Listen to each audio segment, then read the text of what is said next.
joined together with the hydrogen. And what is that linkage called? Okay, good. And we talked about the 20 different amino acids and how they have different R groups and that they have different properties. And talked about isoelectric point of proteins. Does anyone remember what that is? The what? Isoelectric point of proteins? Oh, yeah, that's when the, go ahead. Go ahead. Does it have to do with different charges? You're on the right track. Yes. Yeah, what about the total charge of the protein? So you guys are all on the right track. So I'll give you something. Add more, yes? It's where the total charge is equal to 0. Yes, it's the pH at with the total charge of the protein is 0. Oh, I've been on that. Yeah, they just didn't let me enter. I know, you need to answer a lot.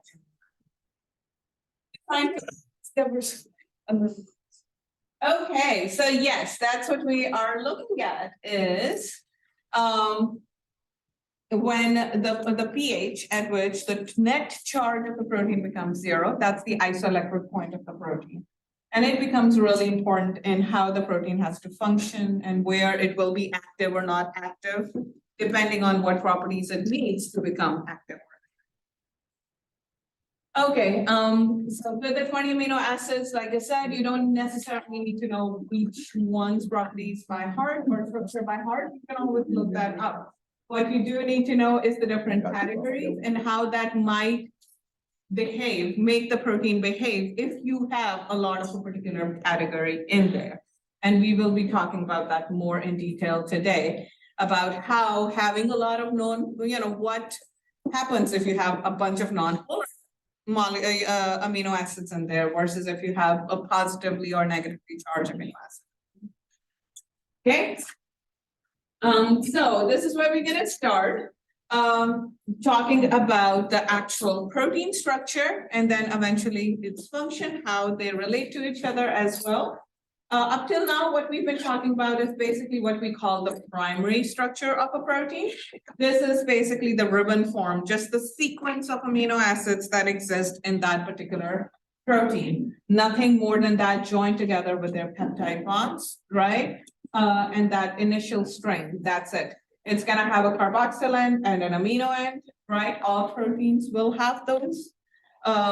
And they are just because of the basic backbone that you have in that protein.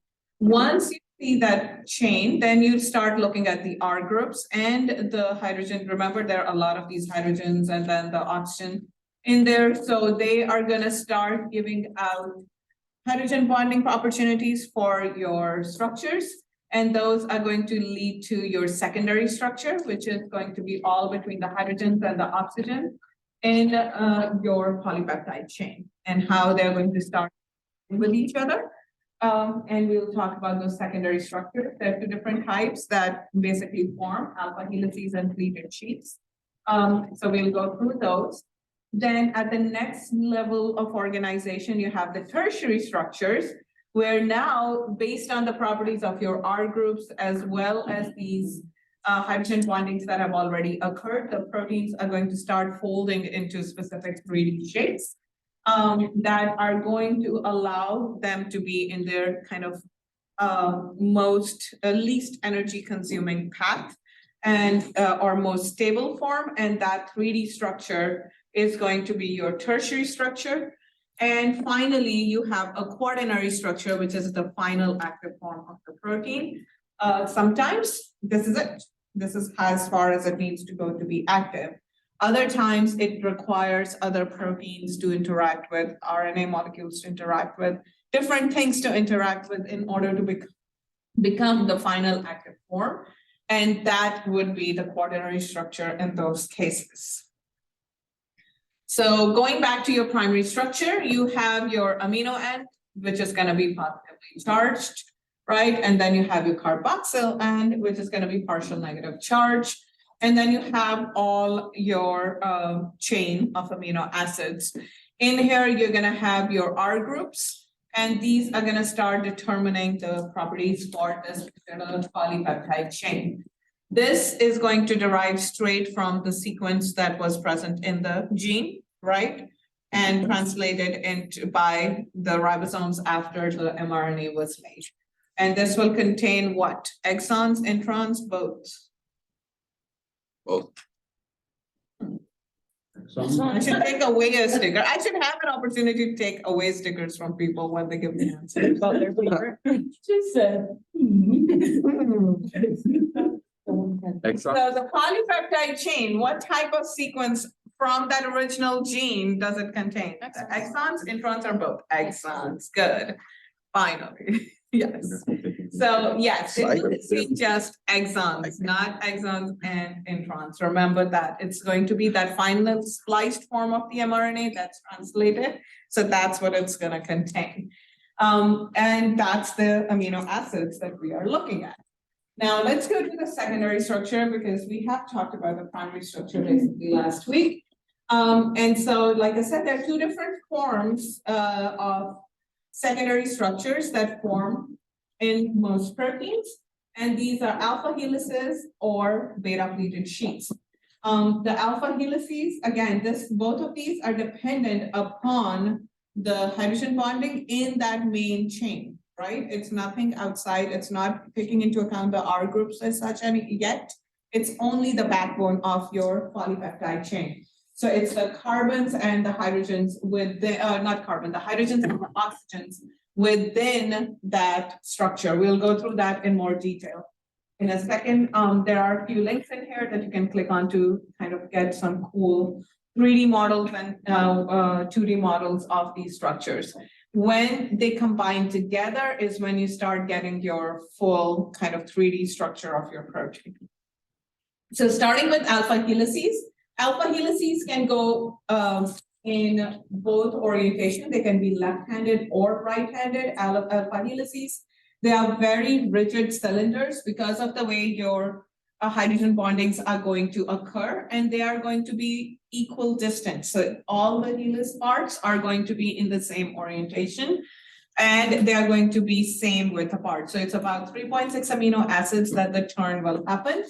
And they will spontaneously form as your polypeptide chain is coming out, as long as the R groups are in the correct orientation and not hindering that to happen.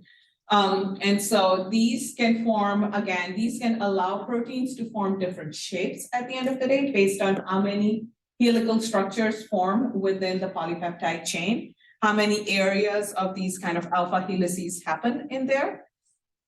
Once made, they are pretty stable because of that. The alpha helices are best known to form these kind of rigid structures that can go through the lipid biomembrane, okay? So lipid bilayer. So the way that happens is because these amino acids, the R group of those are going to be one of those nonpolar or hydrophobic amino acids. So they remain on the outside, and the inside is going to be the one, the main, right? The polypeptide backbone is going to be the one creating those hydrogen bonding, keeping those R groups towards the outside. Now remember, in a typical setting, right, in a typical cytoplasm, would you expect this to be an okay place to be for these R groups, the hydrophobic R groups? Is that a good place for them to hang out in a typical cytoplasmic space? No. Probably not, right? Because that's an aqueous environment. You don't want those hanging out over there. Where might this happen where it may be okay for them to get into this orientation?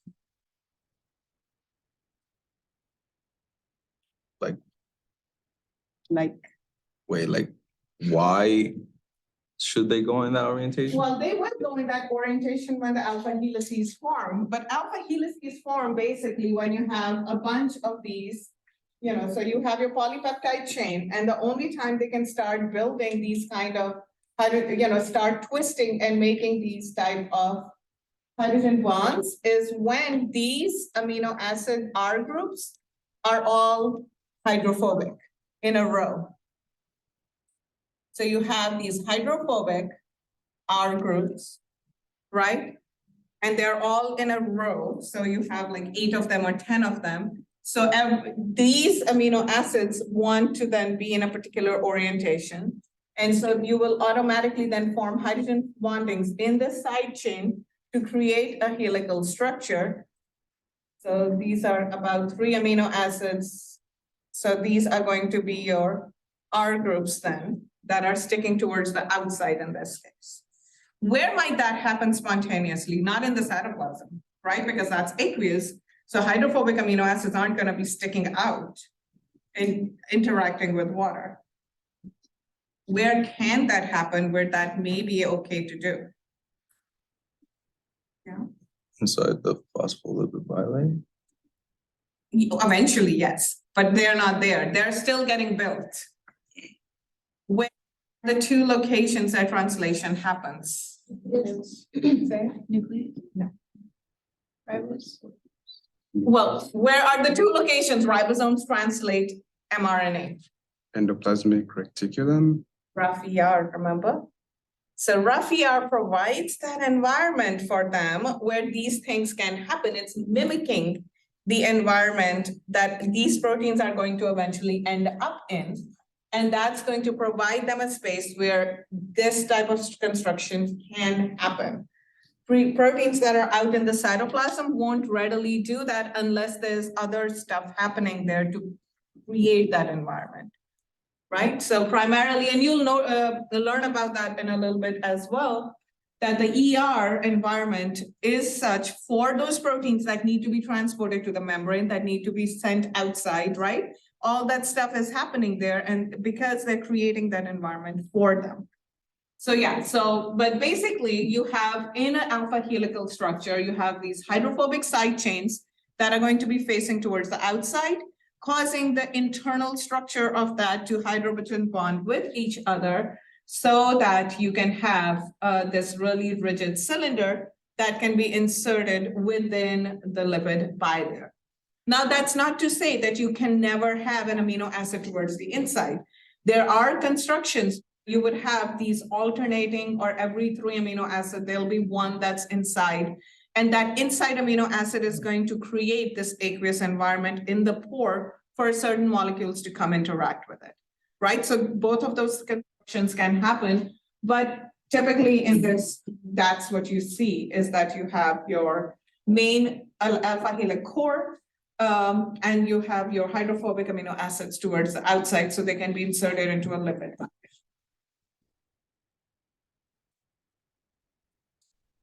Did it move earlier?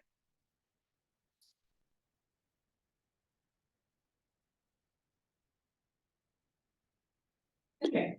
They can also, again, like I said, that's a big utility of it, is that these hydrophobic structures can be embedded within the lipid bilayer. They can also be part of structural support proteins, and they can create what we call coiled coil structure. And in this case, you have those, like I said, you can have alternated regions of hydrophobic and hydrophilic proteins, so that when they coil with each other, when they wrap around each other, the hydrophobic proteins are towards the inside of that coil, and the hydrophilic amino acids are towards the outside, interacting with the cytoplasmic or the aqueous environment of the cell. So depending, again, this is helpful to create that structure which can happen inside the cytoplasm in this case. So these helices essentially wrap around each other so that all these hydrophobic amino acids are towards the inside. And then these alternating amino acids that it contained, those are your hydrophilic ones. They are going to be towards the outside once they coil, right? So individually, those chains are still, if you think about them, each coil still has the hydrophobic amino acids towards the outside. But when they coil with each other, they turn internally and they're protected from the aqueous environment. And these, in this case, you see them, they are in the same orientation. They're not anti-parallel to each other. So it's still the amine group on one end and the carboxyl group on the other. So these are two polypeptide chains of the same type mixing together to create the structure. The alternate form that they have is a beta sheet.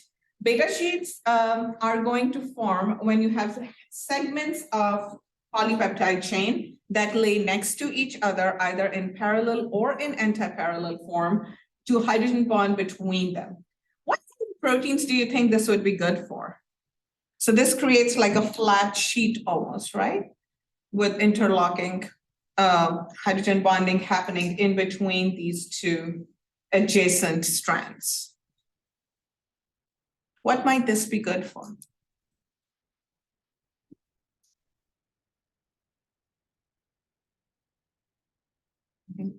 Huh? Muscle. So this is an individual protein, right? But why you say muscle? Why would do you think it would be good in a muscle setting? So it could contract, so you could walk or something, or flex. I don't know. I think you're on the right track and your reasoning is decent enough. But sorry. But yeah, so think about some more along the same lines. So if you have some twine, let's say, or some strings, and you have them laying down, right? And then you join them with each other through some connectors, what does that create? Does that create a strong structure? Does it create a weak structure? It should be pretty strong. So what type of functions might that be good for? Thinking about proteins and all the, remember that first slide, we talked about all these different functions they can do, right? So what type of structures would that be good for? Or functions would that be? Yes? So is this maybe like the configuration? I don't know, I'm guessing, but this Yeah, is for like yes, I'm just trying to get you guys for to think DNA about it. maybe? Like, would this be like kind of, I don't know, like how DNA like forms its shape and how it is with it? Like, Well, this DNA forms wouldn't be its- part of the protein, So never mind. but, right?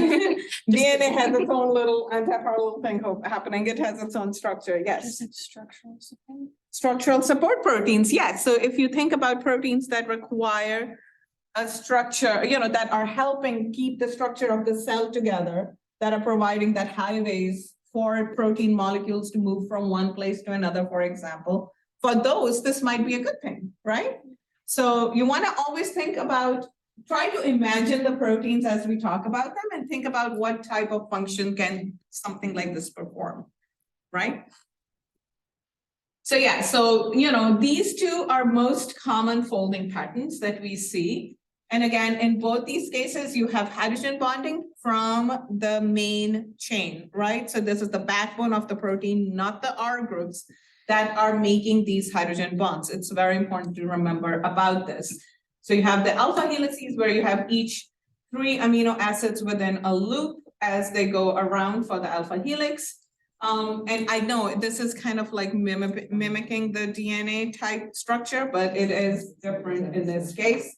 But again, it is based on hydrogen bondings between the hydrogens and the oxygens, and sometimes the amine group that's present in there as well. And then beta sheets where you have these proteins links at the polypeptide, the same polypeptide chain folding inward, so it has these portions laying side by side. They could be in parallel or anti-parallel to each other, and you are forming hydrogen bonds in adjacent chains, okay? So now moving on to the next part, which is your tertiary structure. Once you have the basic portions of your polypeptide chain folded up in these common orientations, right? Once the backbone has started to make its hydrogen bonds, it is going to provide the right positioning for next step of your folding patterns. So going back for a second, somewhere here. But we'll get there. So yeah, so as these helices form, right? So think about it. The beta sheets are again going to be kind of rigid once the hydrogen bondings form, right? So that area is gonna be rigid, your alpha helices are going to be rigid. So you can have a protein, a polypeptide chain, where you have, maybe this is the carboxylin, and you have an area that's like this, and this is rigid in where it is, and then you have kind of like a random space that is not rigid. And then you maybe have an area with beta sheets, right, where you have again the bondings between them. So these are kind of rigid, and then you may have an area, and then you'll have your amine group on this side. So what is this going to do? It's going to provide already portions that are structured, and it will provide these areas. It's like somebody holding on to these open ends so that they can orient themselves and create some bondings as well. Also, once this happens and these R groups are hanging off, now they have an opportunity to interact with each other as well, right? Because now they are kind of in a limited space and they're close to each other in proximity because of these hydrogen bondings, we're bringing them closer. And so now they can start to create interactions with each other as well. So these tertiary structures primarily come from these type of interactions that happen spontaneously when they are put in their environment. A lot of them are going to be from hydrophobic and non-polar side chains. So again, these R groups. Now in tertiary structure, you're looking at the R group interacting with each other. And these can be helped through either hydrogen bonding, further hydrogen bonding between adjacent R group hydrogens. It can also be from what we call salt bridges that happen interactions between, this is an ionic bond. So this is an example of a bond that is more permanent between adjacent chains again. And then you can have hydrophobic interactions between two adjacent R groups as well. So any one of these, you have disulfide bridges. This is another form of, again, an ionic interaction or in a covalent bond interaction. It's more permanent. That can happen in adjacent side chains as well. So any one of these disulfide bridges, salt bridges, hydrogen bonds, or hydrophobic interactions will help to further organize the remaining polypeptide chain so they can get into a 3D more compact structure. So here is your unfolded polypeptide chain to begin with. You have the polar side chains that can form hydrogen bonds to water. You have the non-polar side chains that are going to form bonds with each other, right? And so because these are going to go, remember in a, like if you throw some phospholipids in water or oil in water, you have those little micelle-like structures that form. So think about it the same way. The polypeptide chain is automatically going to form these kind of structures so that, that's a weird looking micelle, but basically that's what it's doing, right? It's going to automatically start folding up so that our polar side chains are interacting with the aqueous environment outside, and our non-polar side chains are interacting inward, creating kind of like a micelle-like structure to create that 3D form. That is going to be important for its final structure, right? So your secondary interactions are all going to be in the backbone, but your tertiary interactions are going to be backbone to side chain or side chain to side chain, or even with the outside environment as well, okay? Questions so far? Maybe? Talk to me later. Okay. You can talk now. Maybe other people would like it too. But yeah. So all these, hydrophobic forces are basically helping you get that more compact shape because they're going to be forcing the protein to fold inward to protect them from the aqueous environment. And the outside hydrophilic or the polar groups are going to be helping with the hydrogen bonding to stabilize that structure and keep it intact in that condition. Yeah? So, yes, question. Talking. No. So finally, we get to our final quaternary structures. So quaternary structure, again, in some cases, once this stabilizes, this is it. This protein is ready to do work. Other times, this is not the final conformation, and now you need more things attached to it. And that comes in the form of quaternary structure, which typically involves multiple polypeptide units coming together to form the functional protein. So this is an example with hemoglobin, right? Which is formed with 4 polypeptide chains, 2 of each type, alpha and beta, coming together. And these, again, like tertiary structures, are going to be involving interactions, both hydrogen bonding or disulfide bridges to connect each to them, right? All of them together. Sometimes you'll have additional molecules that are going to interact with it. These could be small mineral ions, it could be heme group, it could be RNA molecules that will also be entwined within that structure to create the final working molecule. So if you were to take a polypeptide chain and provide it with an environment, it will automatically start to reform its 3D structure because these particular interactions are going to remain constant, whether or not they're inside the cell. In many cases, they don't require additional support. They can just do that spontaneously, and they will form a very close structure to their final form, which is their basically lowest energy form, right? So you can take some purified proteins from cells, you can put them in some high concentration of urea or give them some other agent so that they can get denatured into their polypeptide chain, the primary structure. And then when you remove them from that environment into a more cell-like, typical cell living environment, they will go back to their original form. So when you denature, you unfold the protein. When you renature, you reform it into the 3D structure that you started with. Each protein typically folds in a single conformation that is most stable for that specific amino acid sequence.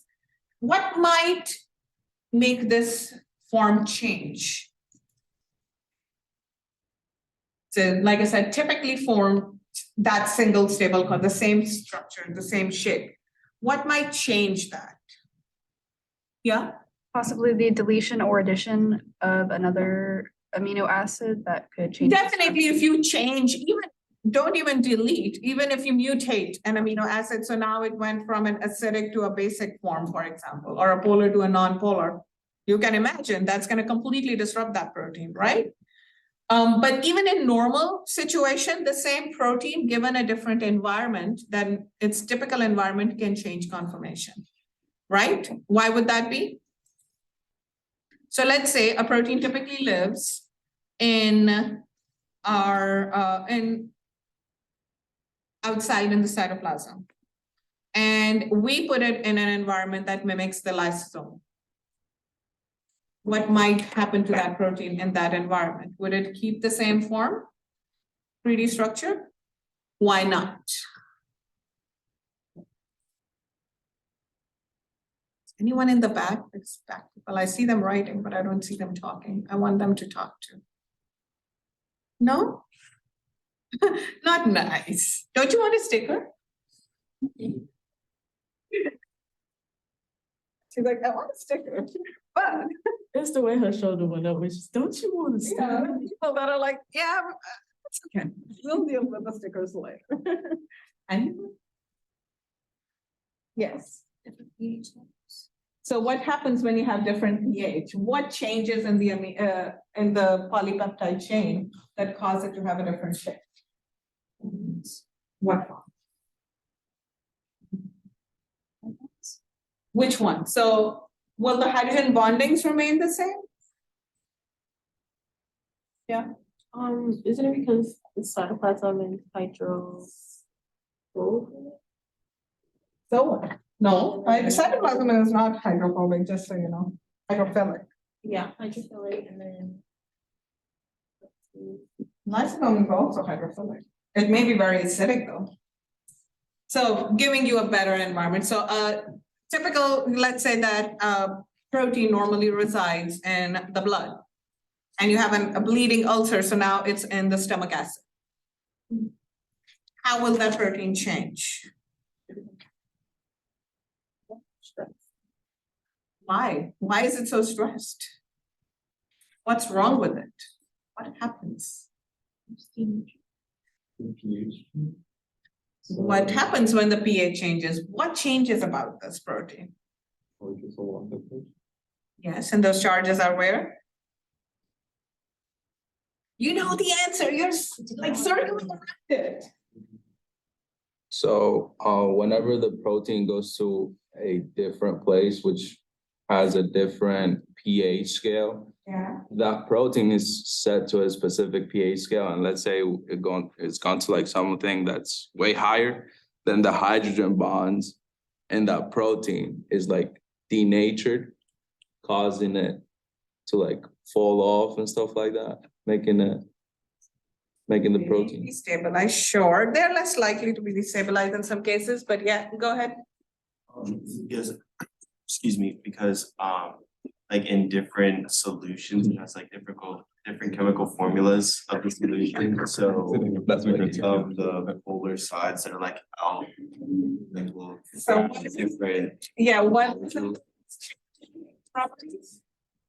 the polar sides that are. Not, the polar is not in the side chains, the R Yeah, groups. the polar. Remember we talked about how the R, you know, whatever its normal form is important for its function.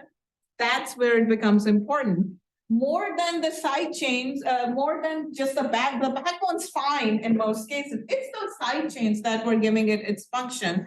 I'm sorry, today I'm like moving around in a way I keep hitting yours. But yeah, so those side chains are no longer going to be able to do the function they normally do because remember, they have that isoelectric point and maybe their function was dependent on them being positively charged. And now they've moved to a different environment where they are not positively charged, right? Because the pH changed, so their activity behavior changed, and now they can't keep that 3D structure anymore the way they did before. So that's why it's important to keep your protein stable. It has to be in its native environment, whatever that native environment might be, whether it be in the acidic environment of the stomach or the typical pH 7 neutral environment of the blood or any other place in the body. Important. So this shape, maintaining this shape is important for that protein to function properly. And that's what we try to do whenever we are replicating those experiments outside the cell or whether we are doing them inside the cell. So next week, when you guys are in lab working with proteins and trying to make them do a particular task or do the activity they are supposed to do, you want to maintain what? The same environment so you can maintain the same shape. Exactly. Cool? Okay. This, again, like I said, many times happens spontaneously in the cell, right? As soon as the protein is getting built, it's going to start forming these hydrogen bonds, and then this tertiary structure forms, and then the protein gets into its final folded form. Sometimes the proteins cannot do this correctly or are not quite there, and they need the help of other proteins.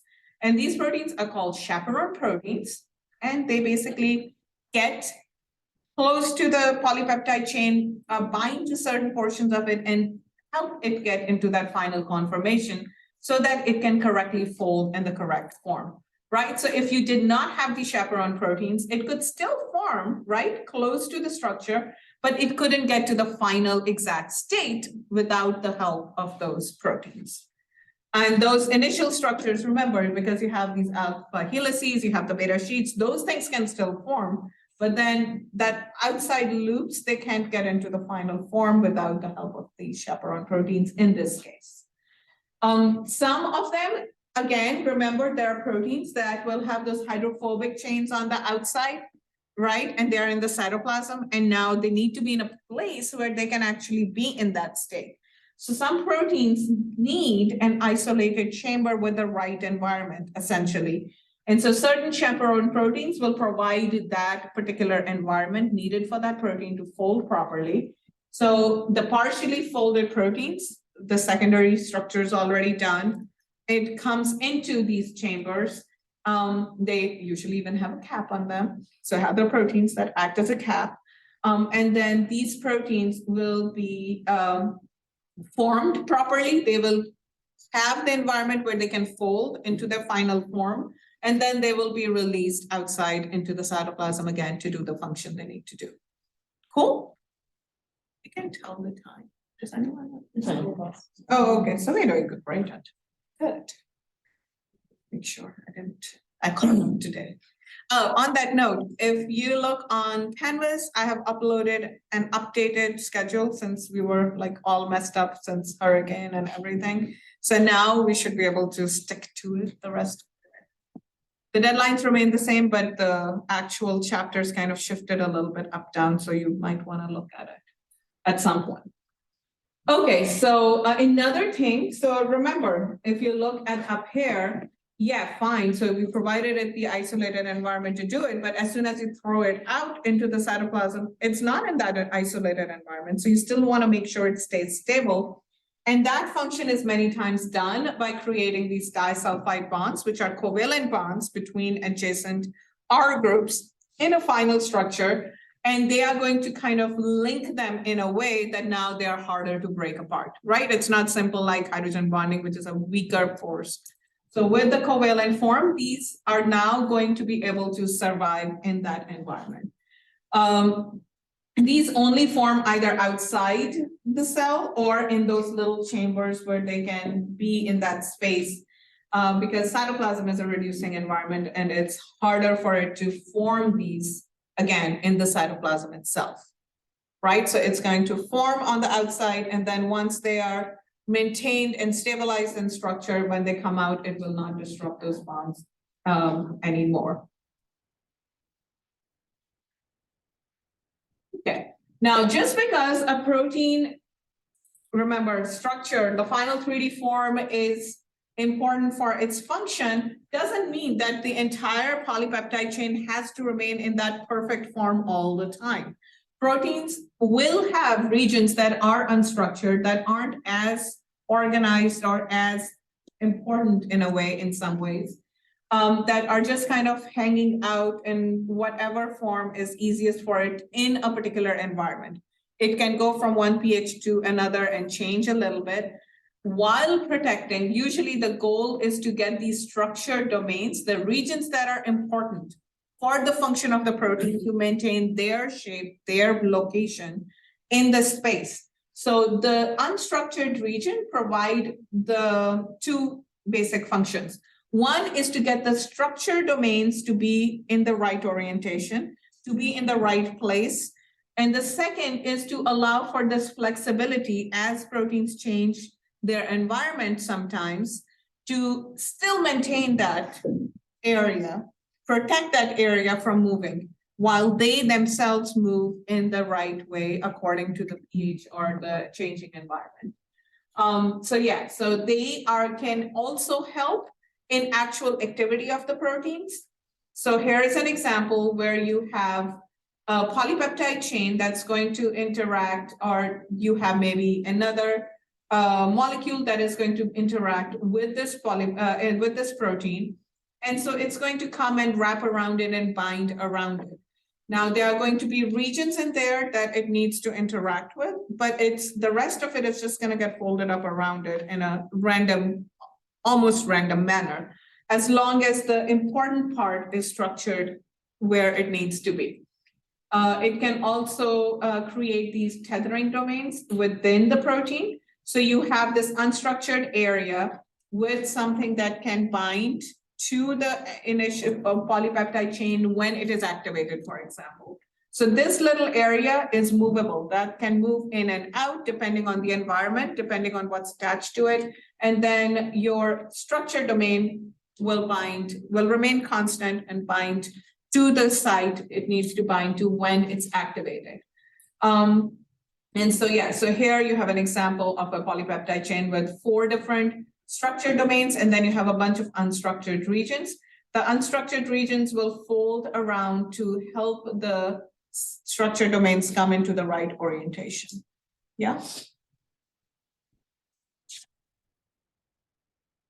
So there are 3 different types of domains or structural components that you should be aware of and know about.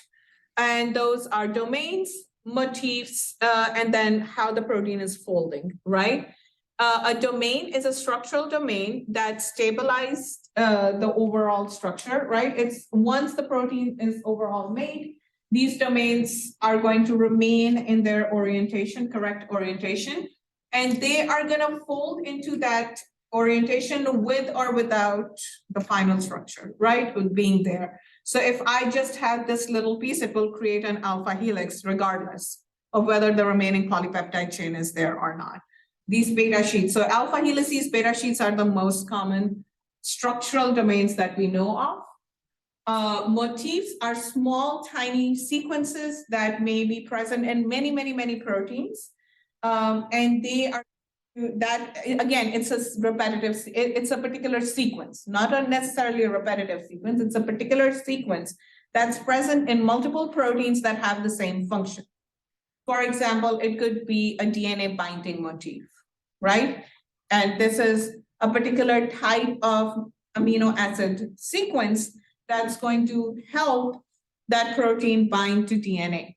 So any protein that has those amino acid sequences is going to be more likely to be binding to DNA for whatever function it needs to perform, right?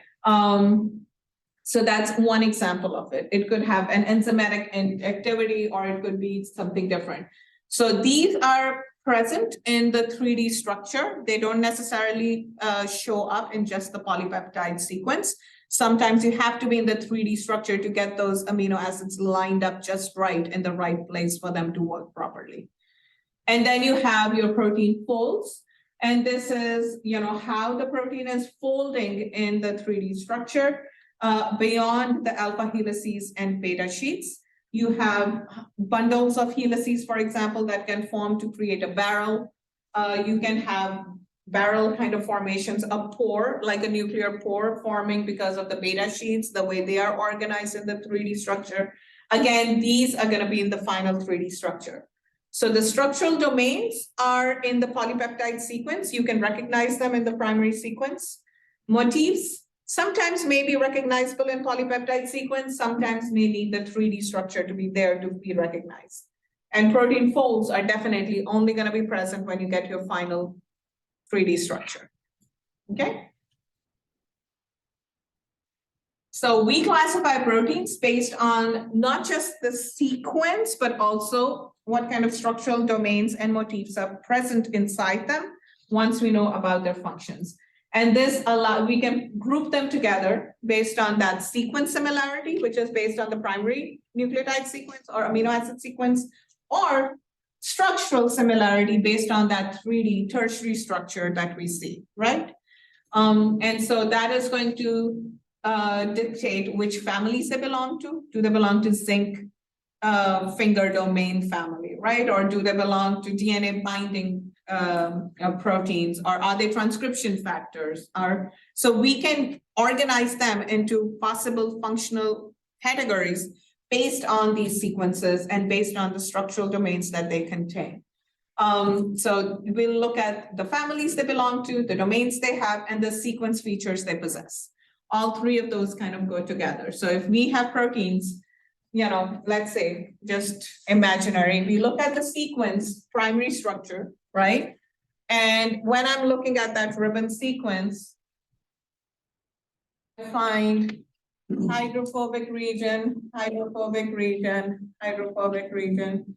This is carboxyl amine. What can I say about this protein? What might it do? Where might it go? Can I predict some places for it to be? Example.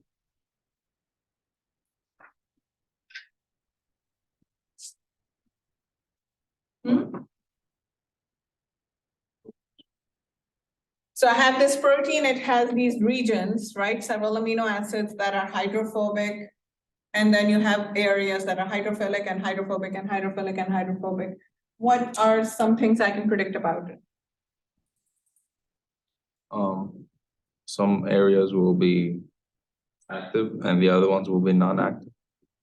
Hydrophobic, hydrophilic has nothing to do with activity. Sorry, yes. Can flow. Go through.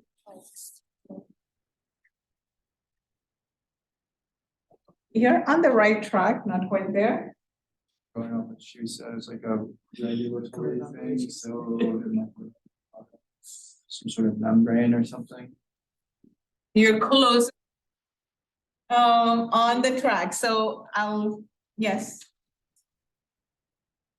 Maybe not in cell wall, because cell wall's a lot of polysaccharides and other things, cell membrane, sure. So if you think about your lipid bilayer, right? Maybe you have, for example, you have your region, this is the first hydrophobic region, then you have a hydrophilic region, then you have a, right?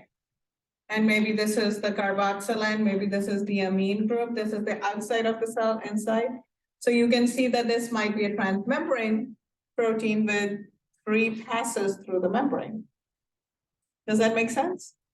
So you can predict some things that it goes through some membrane, doesn't have to be the outside membrane, it could be a different membrane, that it would be interacting with some hydrophobic region in the cell, and will be passing through it 3 times in its structure to create what it is, right?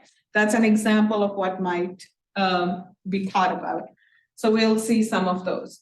And so, you know, a protein family is basically a group of proteins that all share a common evolutionary origin, and they are reflected in the sequence, right? The polypeptide chain sequence at the primary level, or it could be looking at the final structure and seeing that they're all forming the core complex or barrel or anything like that.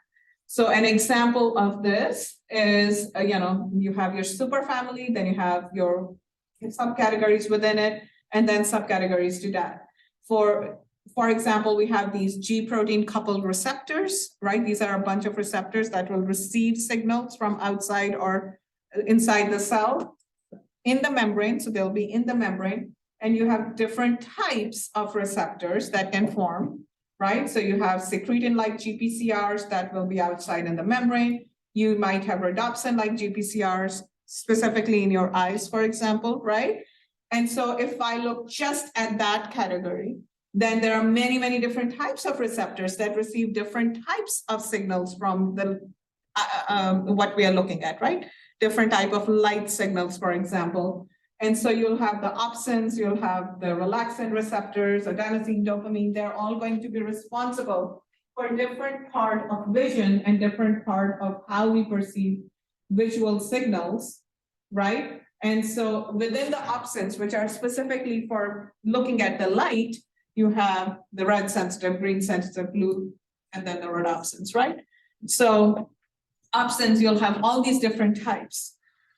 And so this is how we categorize them. And this is done looking at the sequences and saying, oh, yeah, they share the same, they share several different sequence domains, and they share several different active, you know, structural domains that will help them have the function that we want them to have, or that they should have, depending on where they are. Oh, no. So I figured out it has something to do with where I click on the. There we go. So protein domains are these things that we are looking at when we are looking at the families of proteins, right? So you have distinct functional and structural units in proteins, right? And these are going to be small sequences within that polypeptide chain. You have the unstructured regions, and then you have the structured regions. We are looking at the structured regions here. So you can have regions that are amino acid sequences that are going to help it bind to certain places, whether it's with the plasma membrane or whether it is in the mitochondrial membrane or going into the nucleus, out of the nucleus. Those sequences are there. And so they can be in the form of either subcellular targeting, going from nucleus to the cytoplasm, cytoplasm to the mitochondria, inner matrix to the outer matrix, whatever that place is that it needs to go. And some of them are going to be responsible for its function, actual function, whether if it's an enzyme, where it's going to bind to have, what's the active site, for example, right?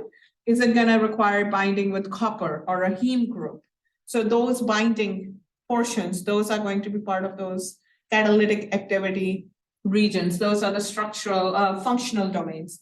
So you'll have structural domains that regulate where it goes and what it binds. And you have functional domains that regulate what it does when it gets there. whether it is binding to DNA and promote transcription, or whether it is breaking down glucose or acting as a chaperone to a protein. Those are gonna be your functional domains, yeah? And these, again, like I said, can be seen many times in the protein sequence. So you have these features in your amino acid sequence that you can look at inside those domains to look for, oh, this little region that dictates a copper binding site. That must be what it does. That's the active site of that protein. Or this little region has sequence that can help bind it to DNA, to the Tata box, for example, right? Tata box binding domains, remember? We needed that in the proteins that were part of the replication machinery. So maybe that's what it contains, the Tata box binding domain in there. So it's gonna bind to Tata box in there, right?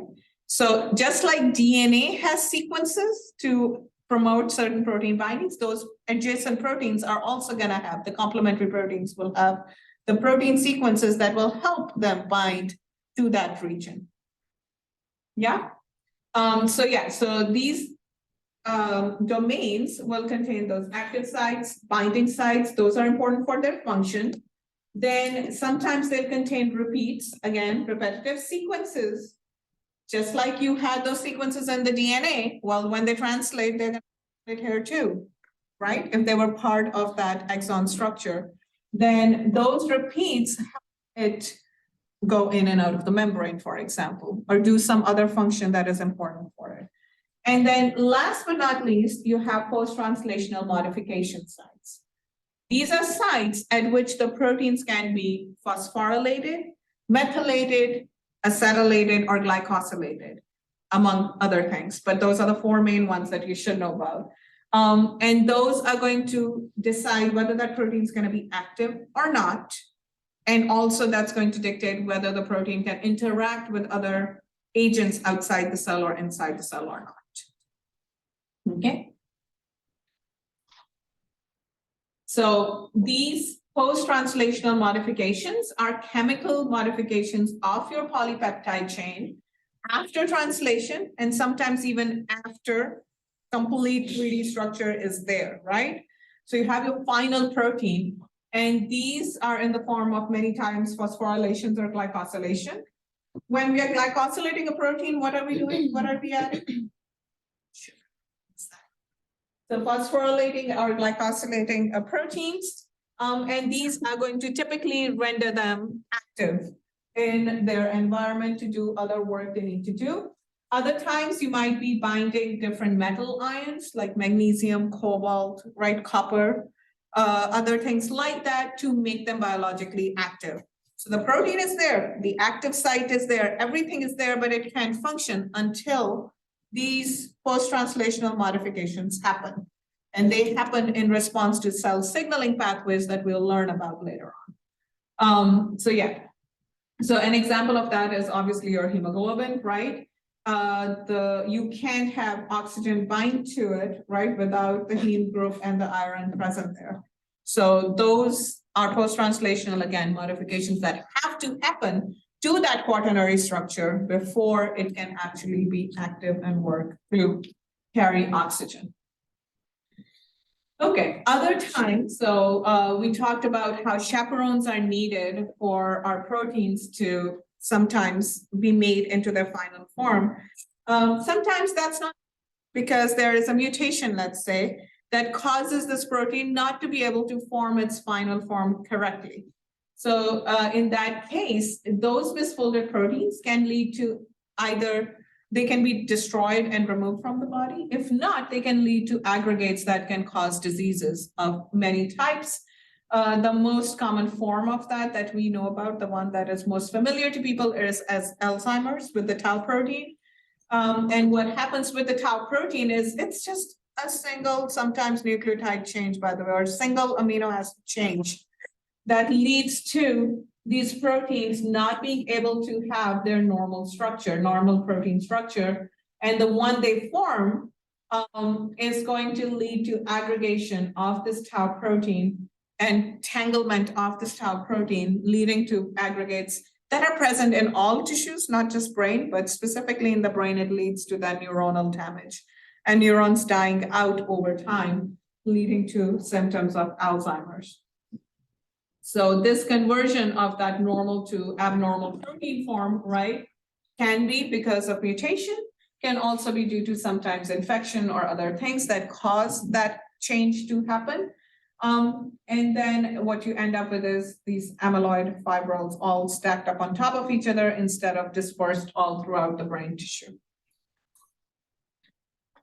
Similarly, you know, with other proteins as well, you can have again a single nucleotide change or single protein amino acid change leading to disease forms as well. Sometimes it is not visible in a single chain, but they can't interact with each other, right? So they can form their final quaternary structure where they can function properly. So most of our large proteins, single polypeptide chains, they tend not to be that large. So many of our large proteins we see are there because you have multiple subunits coming together to form that active form. So here you have an example of the cap protein. It forms the active site when the dimer is formed. A single one is going to just contain half of the active site. It's not going to perform function. It has to come together as a dimer. Similarly, for the hemoglobin or neuraminidase protein, you have to have the tetramer form. You have to have all 4 units come together, create that binding site in the center. A single unit is not going to be enough.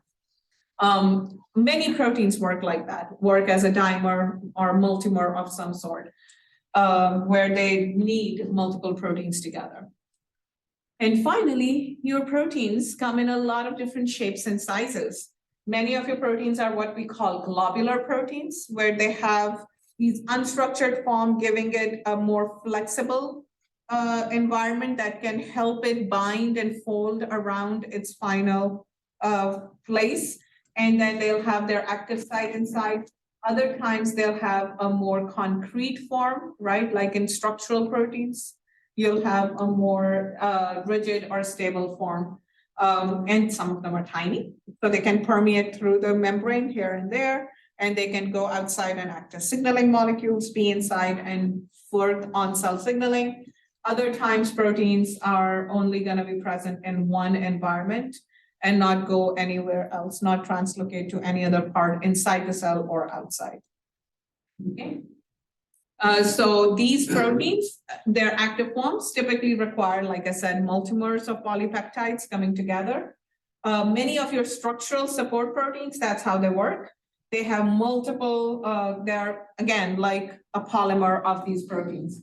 So you have individual polypeptide chains with just single units. They have their binding sites to create the assembled structures. And when they come together, they can make helices, rings, tubes. They can make highways inside the cell essentially because of the filaments they create. So they can be filamental or spherical shell structures given from that. Can you think of some examples of proteins that make any one of these structural forms?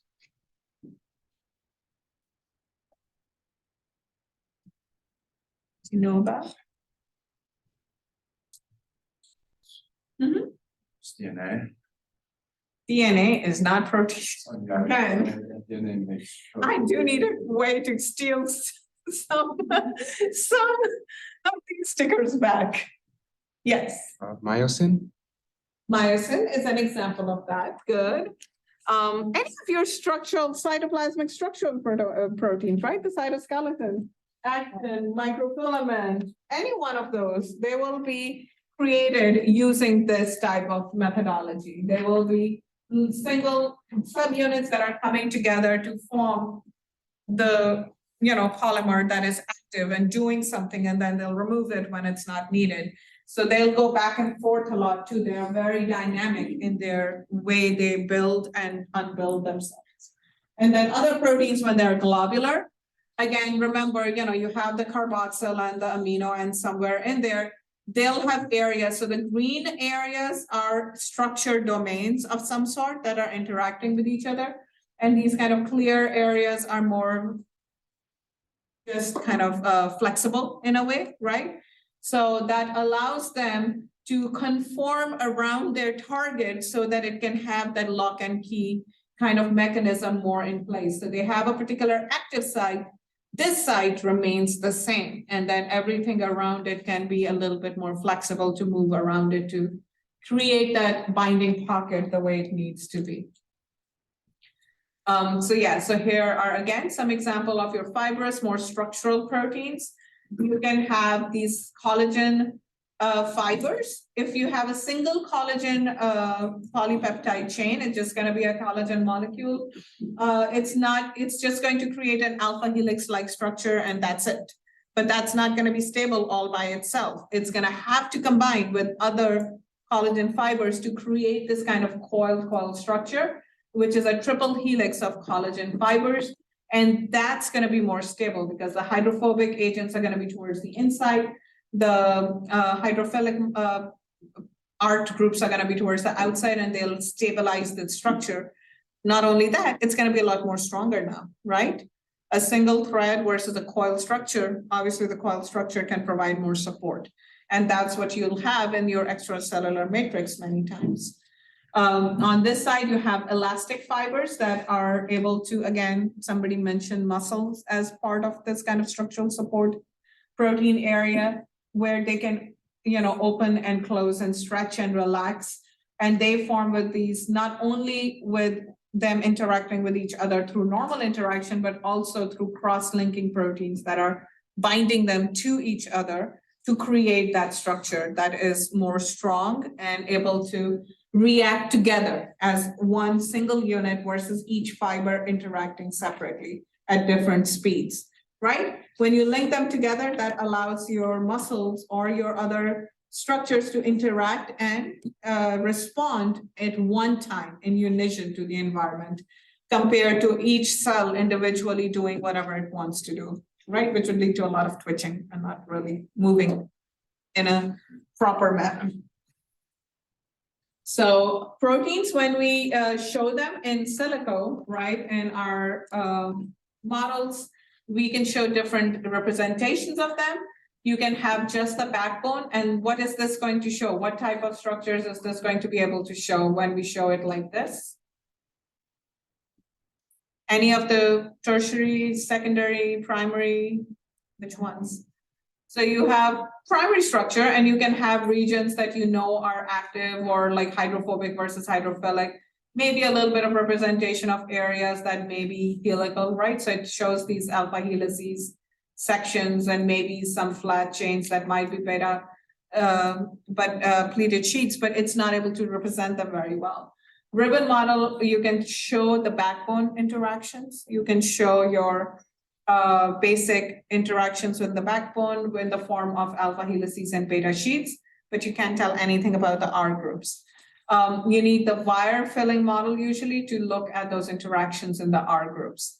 And finally, the space filling model, you can look at the enzymatic 3D structure to look at where the active sites might be, where those pockets might be that things are binding to. But here, I can't really tell nothing about this stuff, right? So if you want to look at the beta sheets and alpha helices, you want to go to a ribbon model. If you want to look at the R group interactions, you want to go to at least the wire model. And then space filling for actual active sites. Yeah. So each one of them gives you different types of information about your protein. We can look at this structure. We can predict it using just the sequence first, right? There are plenty of in silico programs that can predict protein structures based on polypeptide chain sequence. But we can actually visualize it using either NMR spectroscopy, extracrystallography, or cryo-electron microscopy. So in this particular, in NMR, you're going to have your protein isolated and labeled in some way. And then when you acquire the data from that using the NMR sequence, it's going to basically shoot out each amino acid and see how it's coming off. And it can give you the sequence, and it can predict what type of structure it may contain based on the way that protein looked. Many times when we are confirming that, we use extracrystallography or cryo-electron microscopy. where we, again, usually isolate the proteins, we crystallize it, and then we examine it using either the crystallography, X-ray, or microscopy techniques. So remember, in cryo-electron microscopy, you're shooting down that beam of electrons to look at it. And you can do it inside the cell by creating a section of the cell, freezing them, and then looking at where the proteins are. Or you can do your purified protein, crystallize it, and then use an X-ray diffraction pattern to look at it as well. I've done this one. It looks super cool when you first get that structure. Yeah. So just to kind of look at it, just kind of review what we learned in this particular stuff. We talked about how the shape of the protein is specified by the amino acid and the R group specifically that are present inside that protein. They allow the protein to fold into its lowest energy conformation spontaneously. Sometimes when needed, chaperone proteins will help them get into that final conformation and stabilize them. They come in a lot of shapes and sizes. Many of them interact with each other to make their final functional form. In your primary structure, you're gonna get the protein's backbone to start interacting with each other to create alpha and beta sheets. That's your secondary structure. They will then readily form those tertiary structure by bringing the R groups together that can then interact with each other.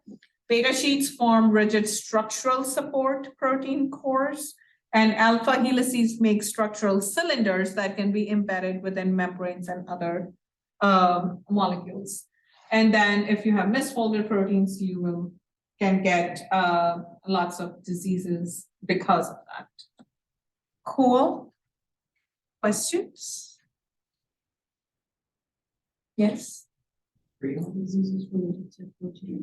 Yes. Prion diseases are related to protein folding as well. And so and actually we had an example of that and when I talked about Alzheimer's as well. Right here. So you have the normal prion protein. Again, it's usually because of certain mutations that have happened within the sequence of the prion. And again, typically just a single amino acid change is all it takes. You can have proteins where you can have early stop, for example. So you'll just get a fragment of the protein that may or may not be able to fold properly or be active. But in these cases, you have the full length proteins, but one or two of the amino acids, typically just one, is not correct and has completely changed the category. So gone from polar to non-polar or acidic to basic or whatnot. And that causes them to now not be able to bind properly or be active properly. And so the normal form of the prion protein can bind to other forms and be perfectly functional. But if the normal form finds to a abnormal form, so right, you have one gene that is mutated and the other one is not. So one copy functional properly, because they work together as a dimer or heterodimer, you can't do that anymore, right? So they won't work properly and it will just cause the accumulation of that protein and cause the disease forms. Okay. So these are all examples. So here, you have that infection prion protein that now has beta sheets instead of alpha helices because of the way the mutations occurred. That's another example of.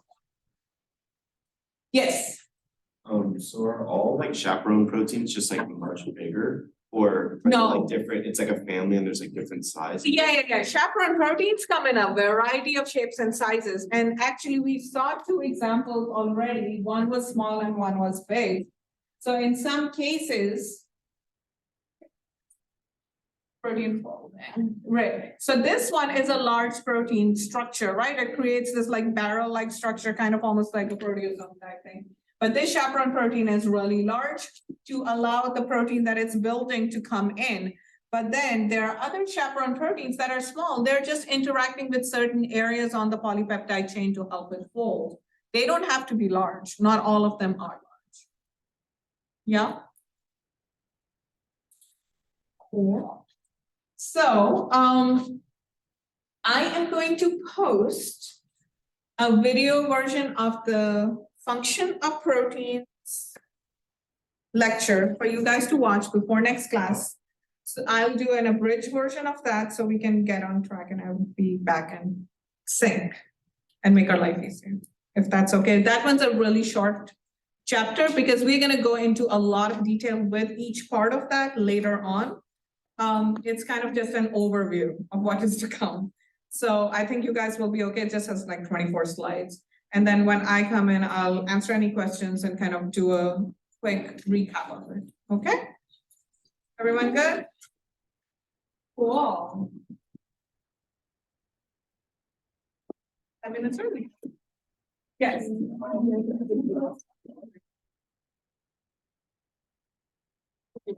Yeah, so basically, like, this is the biggest kind of category, and then it's dependent upon the domains that are present there, which are dependent upon the sequences that are present within. Yeah, it's like a tiered thing, so you have your sequence that dictates which domain will have the dictate. And it's like figures it out. Yeah. Stars and then. Yeah, so you will have specific families of proteins over the next few weeks, and then you be able to kind of talk about, oh, it has this, zinc finger domain, so it probably binds DNA and acts as a transcription factor. So you'll be able to do something. I am gonna get food. No. I haven't eaten anything. I don't know why. Eric, can you do me a favor? Thank you.